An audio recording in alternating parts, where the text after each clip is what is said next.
भारताला फ्रीडम गांधीजींमुळे मिळाला की WW2 मुळे? तर सीन असा आहे, दुसरं महायुद्ध संपलं, ब्रिटन जिंकलं, पण आतून पूर्णपणे तुटलं होतं. अर्थव्यवस्था रसातळाला गेली होती, सैन्य थकलेलं आणि भारतावर राज्य करणं परवडण्याचं झालं होतं. पण इथेच खरा ट्विस्ट आहे. याच वेळी क्विट इंडिया मुव्हमेंटने देश पेटवला होता.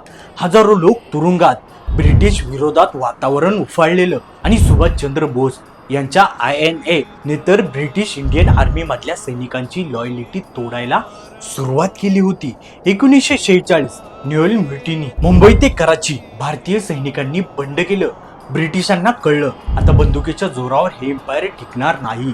म्हणजे नक्की काय झालं? वर्ल्ड वॉर 2 ने ब्रिटिशांची ताकद संपवली, बाहेरून कमकुवत केलं आणि गांधी, बोस, लाखो सामान्य भारतीयांनी आतून तोडलं. साम्राज्य फक्त एका कारणाने पडत नाही, बाहेरून युद्ध लागतं आणि आतून लोक तुटतात. दोन्ही एकत्र आलं तेव्हा 1947 झालं. हे तुम्हाला शाळेत कोणी सांगितलं होतं का?